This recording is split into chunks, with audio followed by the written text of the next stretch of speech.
Okay, let's kick off. So warm welcome to everyone, charter members of Thai and charter members of Thai Rajasthan. Happy Wednesday. And I'm Michelle, for those of you who haven't met me.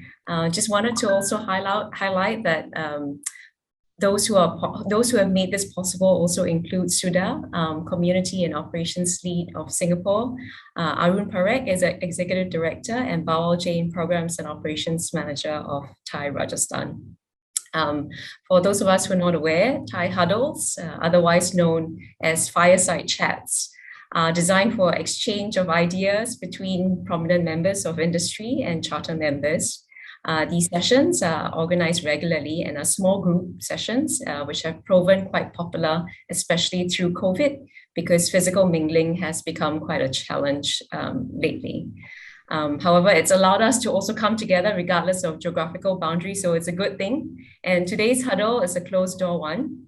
So like in previous sessions, the first half of the huddle will be a conversation with a special guest, Rahul Garg, followed by open floor Q&A, which we will request the audience members to pop your questions into the chat box later on. Just a gentle reminder also that this session will be recorded for other charter members who would have loved to be part of it but not able to join the session. So just be mindful that this video will be circulated within Thai later on. So today we are delighted to have two guests from Moglix who are with us. We have Nupur Singh, who is Associate Director of Enterprise Marketing at Moglix, and Rahul Garg, who is a well-known founder of Moglix. Welcome, Rahul. Thank you. Thanks for having me. Rahul, let's do it a little bit differently this time, because we know that you have had a lot of interviews done, a lot more over the last year. So instead of jumping straight into your business, let's take a step back and talk about you. Right. So all of us know that you have been named the Smart CEO of the top 50 in the award in 2016. You were also given the Young Entrepreneur Award in 2018, and you also named Fortune 40 under 40 in 2019. So every year, you've got awards, and everyone is aware of that. But who are you, Rahul? In terms of your interests, your values, and your passions? Could you share a little bit more about yourself with us? Happy to. I think so. So at the heart of me, I think I'm an engineer. I just love building stuff. So if I was to describe myself, I'm like I feel like a little kid who enjoys every bit of engineering in everyday life, and I get excited by it. In fact, just before this call, I was reading an article that this week there was the first test flight of a flying sort of car in Japan, and Osaka might approve it. So I mean, those are all very, very interesting stuff for me. So I think how it happened, whether I am born by birth like that, because we are a family of engineers. So I think somewhere inherited the genes that building technology and just being fascinated by it, I think is just amazing for me. And I think I continue to enjoy it. I continue to try and dabble as much as I can using technology. And I feel it can just do wonders in terms of many good things it can create. I mean, there are a few evil things also it creates sometimes as a byproduct, but many good things come out of technology innovation. And I think my endeavor over the last more than now, I would say 20 years has been on learning new technologies every year. And I just keep reading about it and seeing whether there is an opportunity for me to play some role as well. That's brilliant to hear. And I'm sure you would have also inspired a lot of your colleagues and those in your team to spread the love for this. But the thing about evil, could you elaborate a little bit more? Would you say it could also spin off into the evil? How do you maintain that balance within your team? So I don't think, within our context of where I operate, I think it remains positive only. But I would say that obviously as you read more and more about, I mean, what is possible in genetic engineering, what is possible in cloning, what is possible in terms of warfare, what is possible when you start to use some of the tools and knowledge that you get in a sort of negative way for the society. I think that's where I would say that evil can creep in. And it can happen also. I mean, like the data privacy is a big thing. I mean, something which seems pretty sort of out. All of us are out there in the social world, and I'm sure for many of the people on this chat and being parents, I think now that my kids are growing up, it's always kind of scary. I mean, the kind of data that may be available on social platforms, and can that be used or misused against them in any shape or form as they grow up to adults in the coming years. How old are your kids, Rahul? 14 and 9, boy and a girl. Oh, okay. Yeah, we won't go into parenting tips on this session. Don't worry. Good.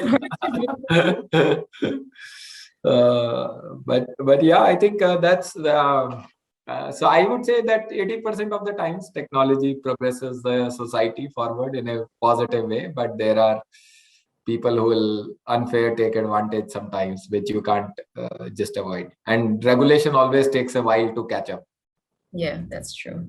Well, food for thought. Very interesting topic on ethics and what the interventions are for that, which maybe we might want to pick up later on during the chat. But thanks for sharing your motivations. Also, it's like a window into your world beyond what we read about Moglix and yourself on the news. So very good to hear. The question of who and what Moglix is, all of us know that it's an e-commerce marketplace for different kinds of tools and hand tools, adhesives, safety, security, electricals, right? But we also know that there's Moglix business, and that's about partnering large enterprises to enable integrated solutions. And you've got also Moglix SaaS, which is really about offering high-end technology consulting, custom software application development. So it's very difficult to sum up what Moglix is in a phrase. How would you like people to describe your company? I think the shortest form that we have found, I think two short versions we have found. One is Alibaba 2.0, because people have certain connotations of B2B marketplace. And second one being closest proxy, that we are the B2B digital transformer. So I think in our own sense, we are trying to bring the same level of, I would say, convenience, transparency, technology enablement, supply chain quality to a manufacturing and infrastructure companies and sectors, as has happened for our consumer world. I mean, today with the likes of grocery delivery, food delivery, mobile phone delivery, I mean, we have all tasted the benefits of how technology with a one click of a button, and maybe in future by just speaking to Alexa, or maybe even thinking about what you need as a product or a service, and the product and service starts to get delivered to you. And I think while we are seeing all of those steps forward in consumer world, many of the businesses remain far behind in terms of use of technology, in terms of thinking about the possibilities that it can offer in terms of supply chain efficiency, in terms of their own planning systems, manufacturing systems, designing systems, all of those. And I think that is what we are excited about, and we feel we can disrupt and add positive value. So we work with the largest of manufacturing companies, whether they are steel companies, mining, pharma, chemical, many of the core sectors of a nation. And today in COVID times across the world, these sectors are very, very critical for nations and global supply chains. And we are partnering with them on procurement, we are partnering with them on distribution, we are partnering with them on financing. So I think we want to be that one-stop solution which enables all of these companies to flourish and become more efficient. What are some of the learnings that you have gleaned from that? You mentioned a systems approach, right? I mean, it's an art and a skill involved in that. And you've also mentioned that in terms of a journey, every company goes to the growth stage, transaction level profitability, and then company level profitability. So how should people think about this different stages and how to tackle a systems approach. Could you share a little bit more, please? So I think companies, I think their journey also gets influenced by the market that they are operating in, because different markets have different dynamics, particularly with respect to unit economics. I mean, if you are a content-oriented marketplace, or if you are like a Google search or a social platform, I think your journey of how you think about the metrics and what is relevant at different stages become very, very different versus a commerce platform in a B2C or a commerce platform like us in B2B.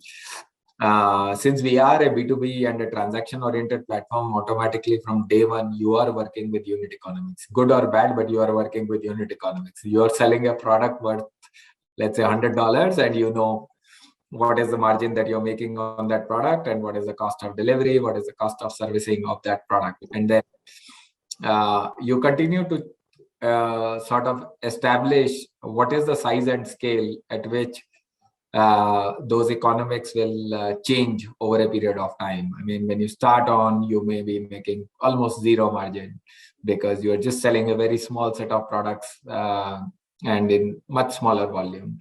But as you grow in size and you build more infrastructure capabilities, in fact, you might be investing in our case, we invested in warehouses. We operate 35 warehouses. So you are investing in warehouses, you are investing in building supply catalogs, all of those. So there are a lot of upfront investments that you are doing as an organization, which you can't even bake into the unit economics. Those are just like capex investment in some shape or form that you're doing before you can have the right to unit economics play out.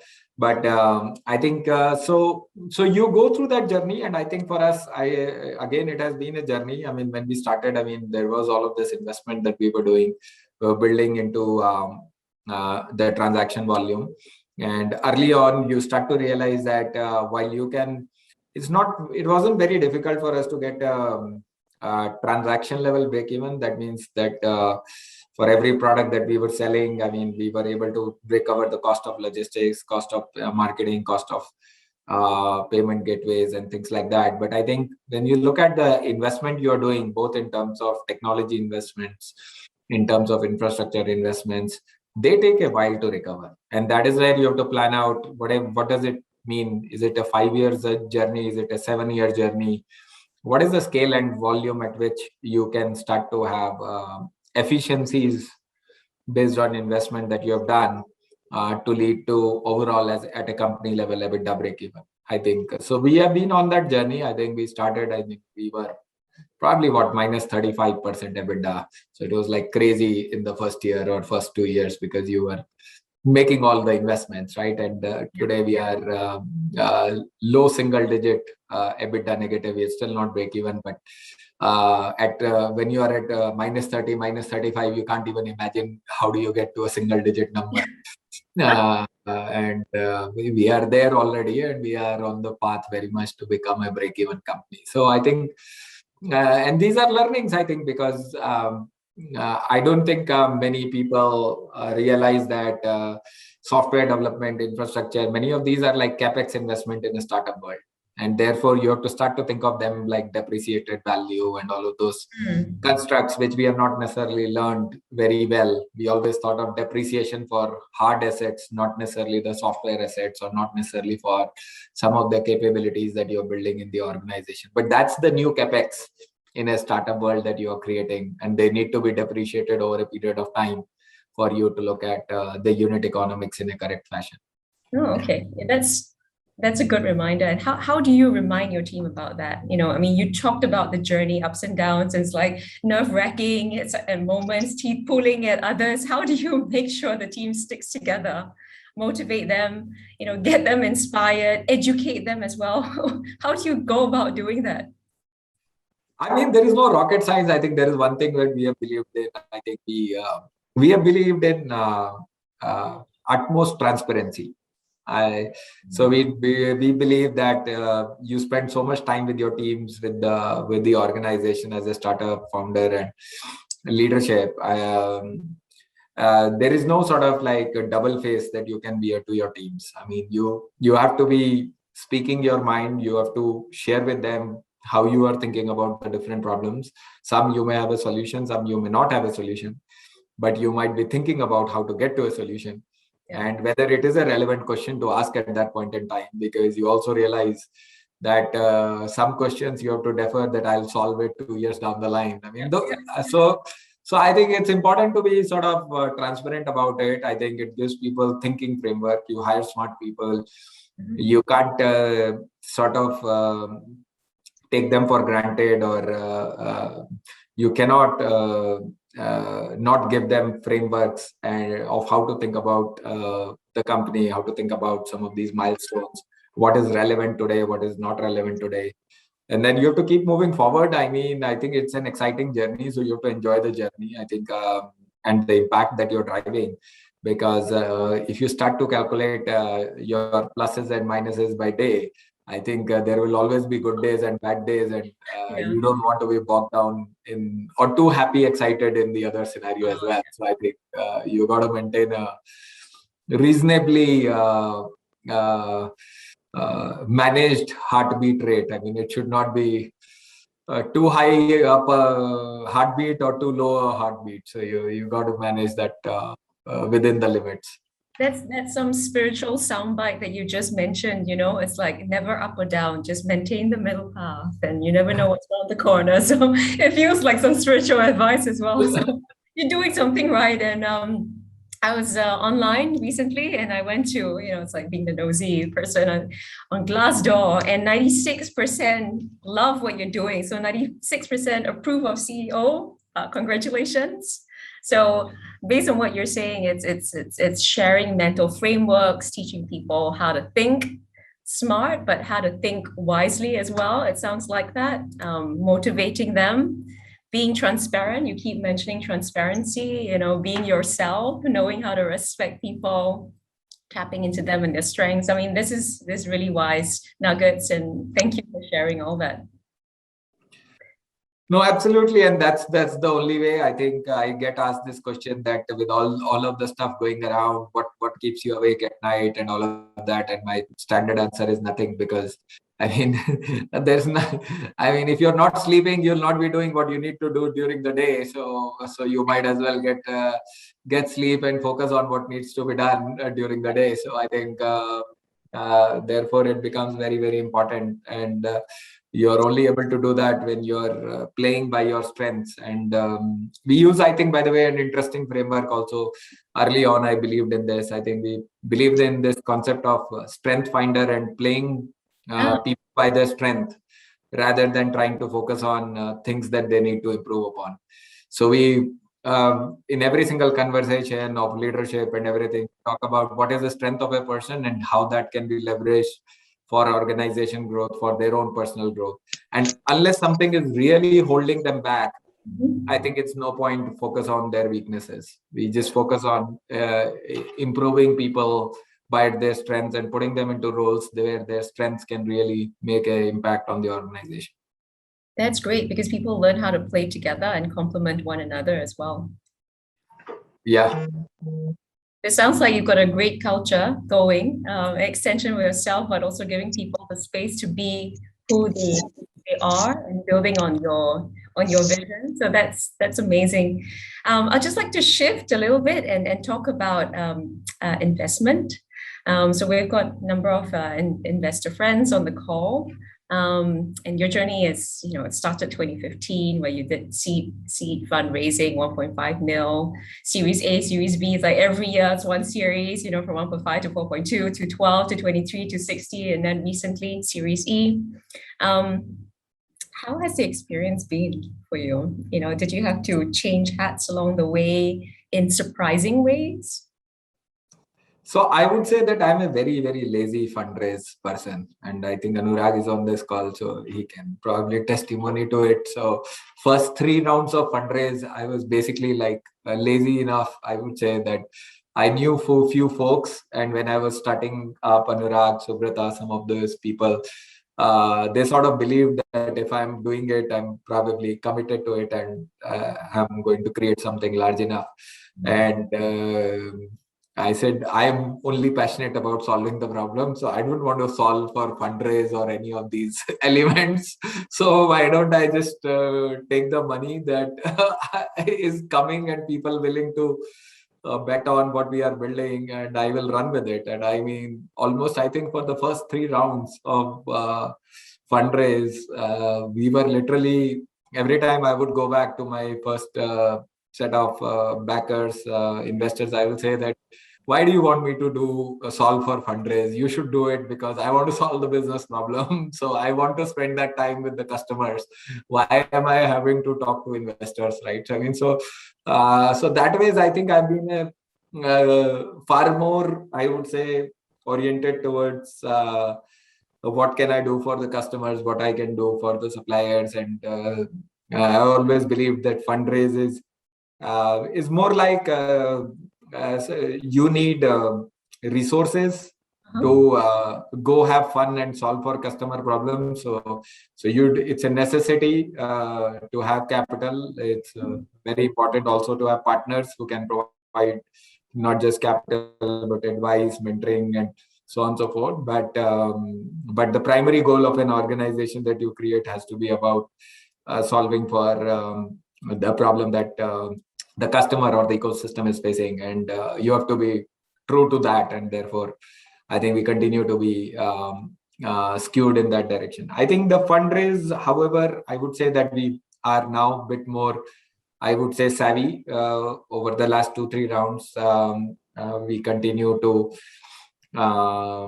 understand better in terms of how to think about what are the check sizes, how to invest, how to look at the metrics, what are the right investors for different stage of the company. And I think there is no right answer actually, but we continue to learn. And I think it's been fun. I think we haven't had as many moments, I would say, of sort of fundraise backend stories to say per se. I think we have been far luckier as an organization. We started B2B when nobody believed in B2B, but there were few people who believed in us. And if I look at 2021, probably everyone believes in B2B, and we have managed to create a category out of a space where nobody initially believed. So I think that way we are in a good spot, but there's almost sky is the limit in terms of where we can be as an organization. Thank you. It's almost like playing a game of risk, but in a different way. And the other way you're playing a game of risk is also how you're building your distribution centers and warehouses across India, and how you're going into other international markets as well. So I'm looking at the clock. So, we've got a lot more to chat about, Rahul, but maybe what we could do is just chit chat for another 5 minutes before we open it to the floor. Just on international expansion, after the fact that you have kind of covered India with your network of warehouses and distribution centers, we know that just in August this year you've entered the UAE. So could you share a little bit about what your plans are there, and maybe other regions as well? No, so I think we see that when we started and as we stand today, even I think B2B as a sector has been fairly untouched by technology globally. In fact, 2015, we traveled almost to 16 countries to understand the ecosystem in all of those countries. So I think that thought process of becoming and building a global company has always been there. I think it was a matter of when and what's the scale we want to hit in India. I think we started to see that we had hit the right scale. I mean, still, I think India is very, very large opportunity, but we felt that there is enough capabilities, enough technology, enough brand name that we have built that we can start to play out in international markets. We have gone and launched UAE. We've been looking to launch at Southeast Asia if the travel was allowed. I think my last travel to Singapore was Jan 20 and we were supposed to launch in March 20, but we have not been able to travel back to Singapore to launch it. But I guess, yes, we see that there is a vast opportunity, many countries facing similar challenges. It's a complicated problem, which we had to spend almost 6 years going deep into solving it. And we feel that we have a potential to win across multiple countries based on the strengths we have developed. Yeah, it's also getting quite competitive. Yeah, because I recall an article earlier this year. I think it was from Inc. 42, when the headline was Moglix competes with the likes of NSE listed, and then they talked about Udaan, they talked about Power to SMEs, they talked about India Mart. So a lot of competition as well. How do you see the competition?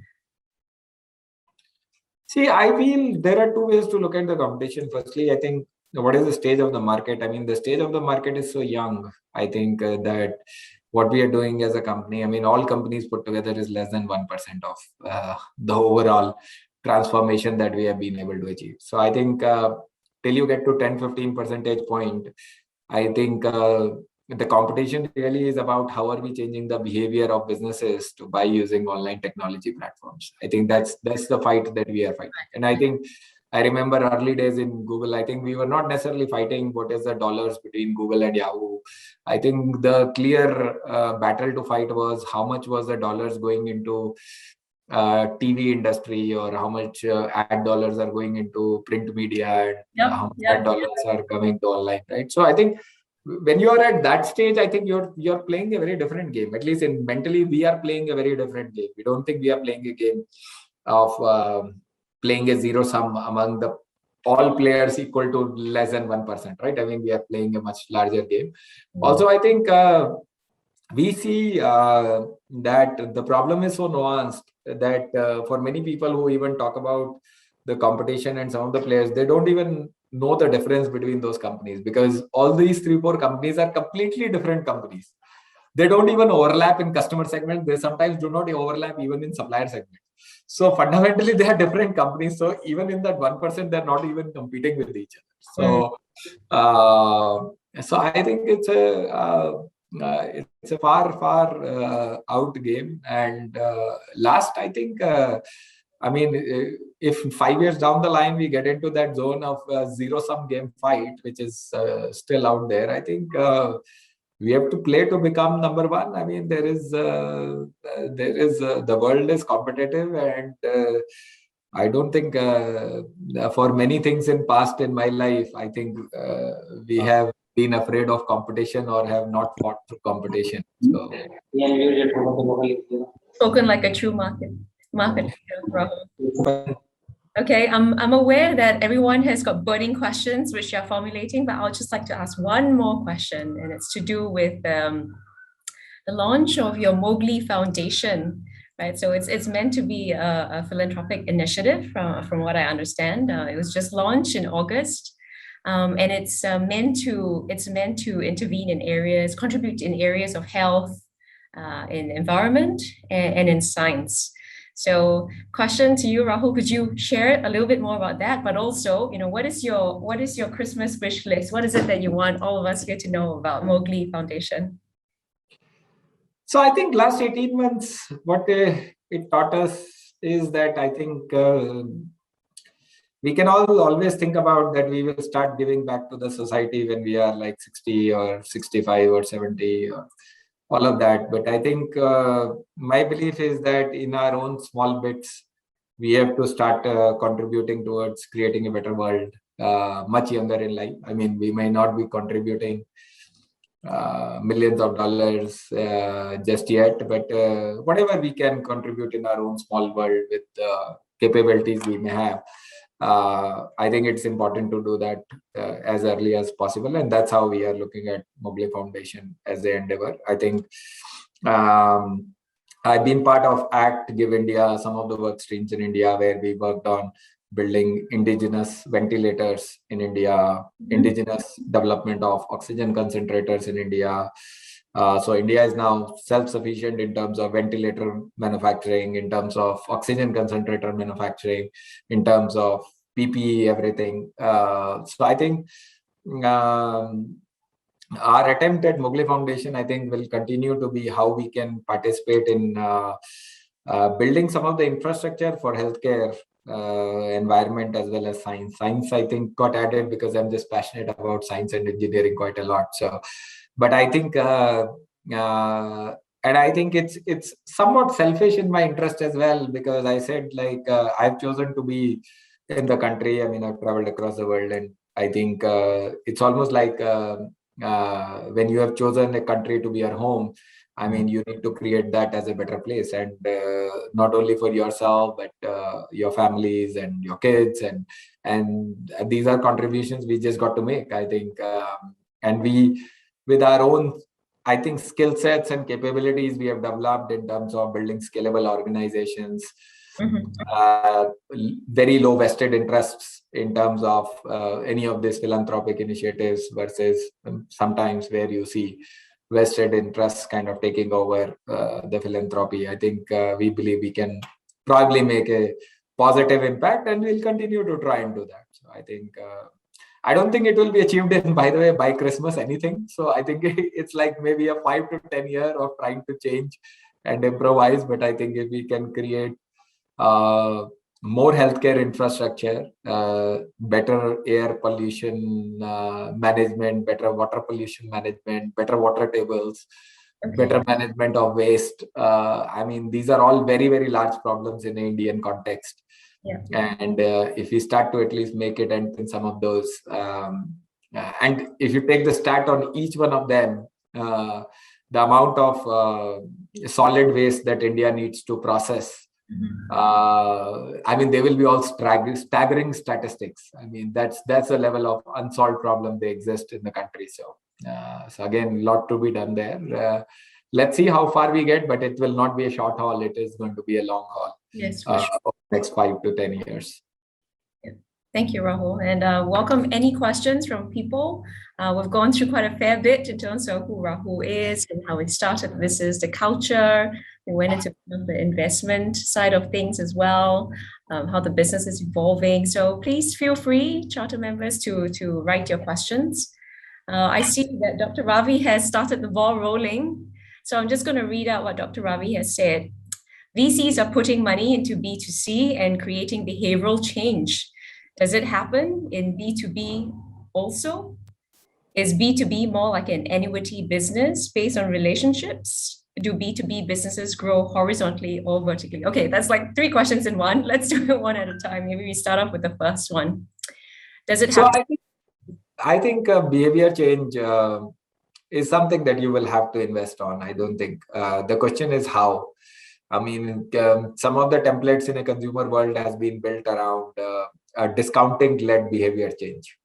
I mean, it's almost like, can you deliver free food, and then I will get used to ordering food and getting it delivered at home, right? So that is the level of extent sometimes the VC ambition has gone towards changing the behavior faster. I think B2B people realize that, yes, you have to invest again into behavior change, but those kind of approaches may not be sustainable, because people will look for something both commercially which is sustainable, because they will be answerable within their organizations in terms of their buying behavior and what are the price points, because they can't have a product being delivered at 50% the price one day and next day it is delivered at 100% the price, right? So those kind of irregularities are not as acceptable in B2B. So I think there are other ways of changing behavior. How do you up the customer service? How do you build infrastructure closer to the customer base? So I think those are probably the better and more sustainable levers in a B2B setup. Thank you, Rahul. Do you want to also elaborate a little bit around the horizontal, vertical aspects a little bit more? So I would say, I think as a broad term, it's very difficult to sort of say what is the right answer for this question, but I will give you an analogy. I mean, like, again, I sometimes feel many of these can be created as engineering analogies. So when you look at a consumer world, you look at let's say a matrix where you say there is a consumer and he wants multiple products and services. So principally, if one single platform can deliver all products and services, it should be one platform, completely horizontal, should give everything that I need as a consumer. Now you realize that the capability of delivering all kinds of products and services may require ground build-up of supply chain, ground build-up of infrastructure, training, so on and so forth, which again may not be possible for one platform. And therefore, you start to have a breakup of multiple platforms delivering those products and services to the end consumer, even though the consumer is the same, right? So I would say technically the purest horizontal marketplace can be built around a consumer. But even that is hard because there are all of these nuances of how do you build the service delivery element of it or product delivery element of it.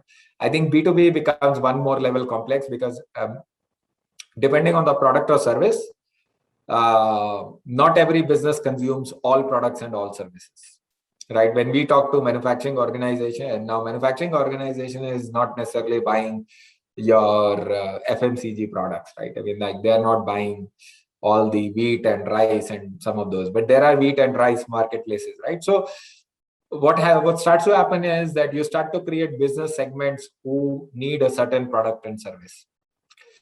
So principally it becomes slightly more vertical as opposed to a consumer marketplace because a particular business is only buying certain category of products and services. And if you start to have multiple business segments, then the marketplace may actually start to differ and there might be more than one player catering to those. I don't know if that answered, but I think it's a more nuanced question and multiple of those are possible based on companies' ambition to execute and resources to execute. Yeah.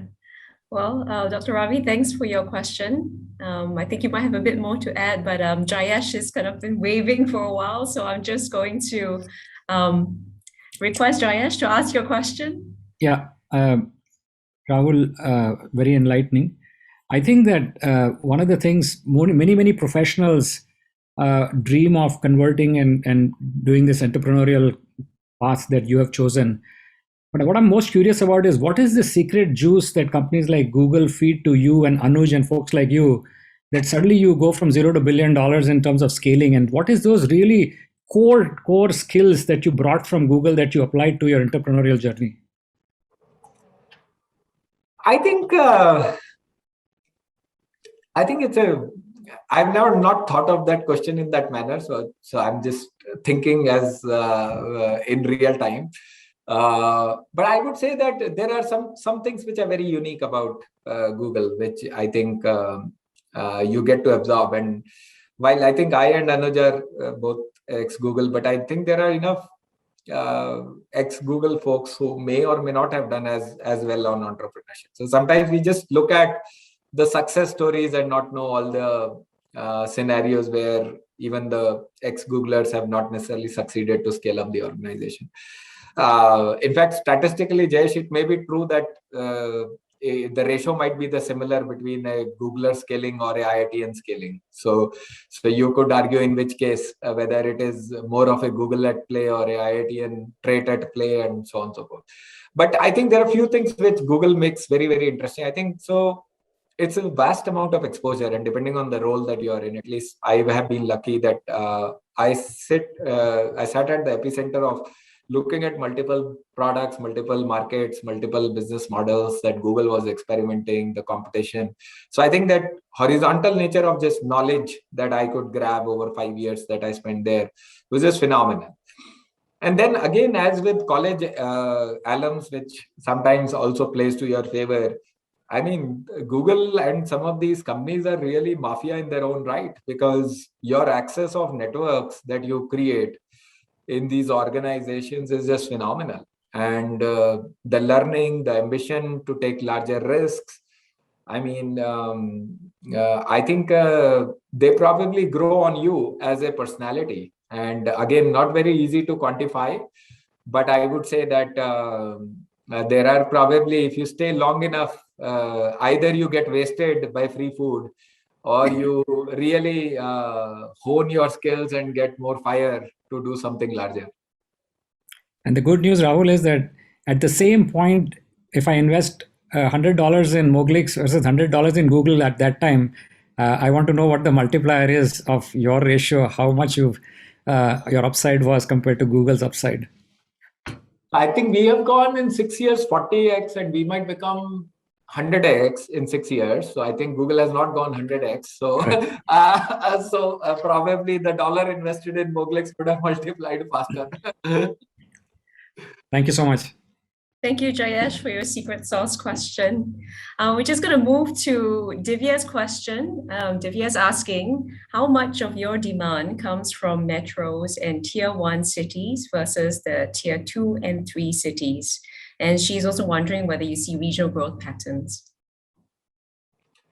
So, I think we are becoming more and more an index of industrial penetration in the country. So I think as much as what is the industrial depth in tier 2, tier 3, tier 1, I think we are more and more now skewed towards that, because we have our infrastructure footprint now across the length and breadth of the country. Now, you solve for different problems in different zones. I think for many of our large enterprises, we would be skewed towards tier 1 cities, and for many of our SMB customers, we are probably skewed towards tier 2 and tier 3. Because in tier 2 and tier 3, you're kind of solving for access problem, because they want access to the same assortment of products at the right attractive pricing, genuine products, all of that getting delivered to them. Versus in tier 1, you're probably solving for more value, convenience, and a one-stop assortment, so on and so forth. So I think we see growth across both dimensions. I think SMBs more in tier 2, tier 3, and large enterprises maybe more in tier 1 because of just the sales and go-to-market that we have been able to establish so far. Thank you, Rahul. That's a very pithy way of describing your customer groups, the segments, and their pain points. Divya also asked whether there were regional growth patterns. Do you have a separate thought to that? I don't think so. I think we see early years, we used to see some amount of regional variation, because where the brand is known or brand is not as well known. I think we are far more pan-India brand, and we don't see, I think the regional growth is pretty much, again, indexed on what is the size of, for example, Maharashtra probably contributes 30% to the industrial cluster of India. So automatically that would mean that that particular state would have heavy skew in Moglix revenue or growth as well. So I think I would say not more than what we see as a national index of manufacturing from that perspective. Okay, thank you. Okay, charter members, please put in your questions in the chat box. We have Nalin, who is congratulating you, Rahul, on a very nice evolution. And he says, looking at global peer group, Grainger's market cap is about USD 20 bill, and Monotaro is USD 2 billion. They have a decent war chest to acquire. Not to put you in a difficult position, but do you think either of these companies may try to enter India? Monotaro has already entered Indonesia through acquisition. So, firstly, both the companies are present in India. Grainger has been present in India since 1995. Grainger today in India is 1/100th the size of India, of Moglix. So that is the scale delta between what Moglix is in 6 years versus what Grainger is in 25 years in India. So that is, I think, so therefore, would I worry about Grainger? Probably the answer is no, because I don't think they have a clue about how to execute in India. Second, I think Monotaro has also entered India through an acquisition of a smaller competitor of ours last year. But again, even after acquisition, they continue to lag behind on that specific segment that they have entered through that partner. So I think, do I worry about them? Again, no. I think we know of the technology capabilities of those companies. We know the ecosystem that they operate in, all of those. I think if at all in markets that we are expanding, I think some of them can really worry about us. I would believe, and I don't think war chest is really going to make that big a delta. I think we don't have limit of war chest we can develop as a company anymore. I think we can go out and build our own war chest with a far more focused approach than some of these things. In short, bite the dust, right? Okay, got it. Thank you. Amit, over to you. What question do you have? Well, I mean, first of all, I just want to congratulate Rahul. I think it's been great listening to your story, Rahul. I think I loved how clear your thought process is and how well you've articulated that.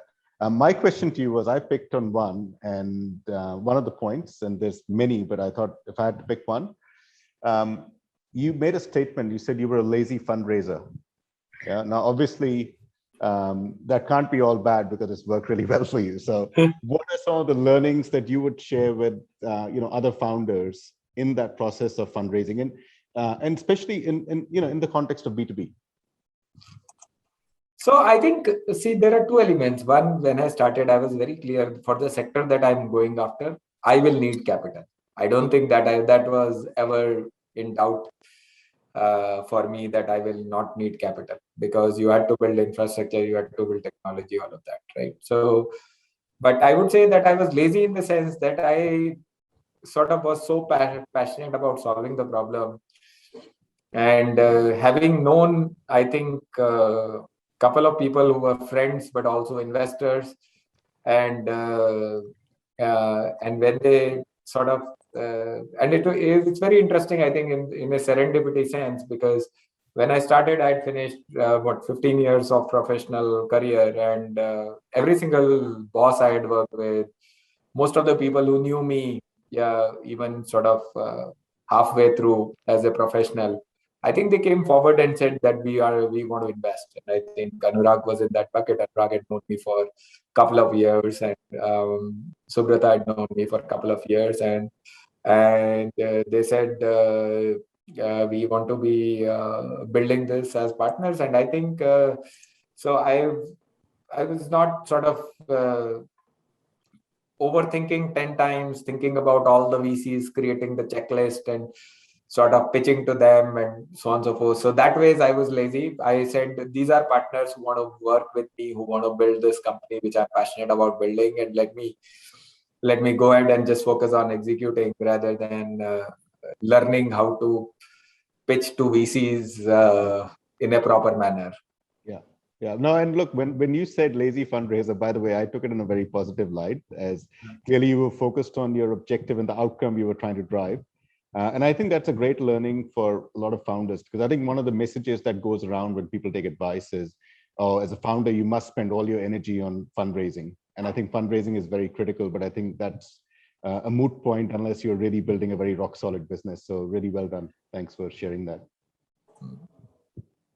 Anurag actually can feel free to add. I think Anurag may have a different point of view, particularly the first 2-3 fundraisers we did. Anurag, would you like to unmute yourself? I think Rahul will probably write a book on eventually fundraising and whether to use bankers or not to use bankers. And I think Jayesh wrote a book on what to do with your money, and Rahul will write a book on whether to use a banker to raise your money or not. And Rahul and I kind of joked with each other, because when he raised his last 2 rounds, we did not use a banker. And there was a lot of pressure on using a banker. There was some people who even mentioned that if you can't raise money yourself and you need a banker, that reflects very poorly on the company. Now, a lot of our banker friends won't agree with that. And now that Rahul has raised a lot of money without a banker, we are talking about maybe we should use a banker now. So, with due regards to all the bankers, we work with them closely. But this is a phenomenal topic. Someday we can put together 5 or 6 founders. There would be a lot of learning there. Yeah. Absolutely. And Anurag, you can write the foreword for that book that Rahul's going to write. He might be co-authoring that. He knows all the internal dilemma we undergo through this journey. No, thanks, Rahul. Thanks, Anurag. Rahul, we have a little bit of time, so I'm just going to turn the tables a little bit. We've got a cozy group, which is great. Would you like to ask any of our charter members anything? No. No, I think firstly, hopefully everyone has been keeping safe. And if anyone has a answer to when will Singapore allow travel, I would love to know that. We've been looking for, or if there is a side door to get the travel permit to would love to know that. I think we are looking forward to launching Southeast Asia, I think, over next few quarters. I think as we build out, if any of you are passionate about manufacturing infrastructure or have invested in any of those companies and feel there are smart people that I mean, we would always look for connections. And I think this is I would say COVID times has taught that I think we need to do a better job of configuring global supply chains and thinking about manufacturing as something which is of strategic importance to countries. And we believe we can add that value, not just what we are doing in India, but in many other countries as well. So I think I love to have that dialogue going. I'm fairly accessible.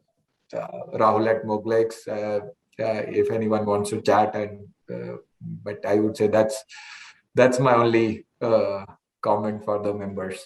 Thank you. That's a really strong rallying cry. So appreciate that.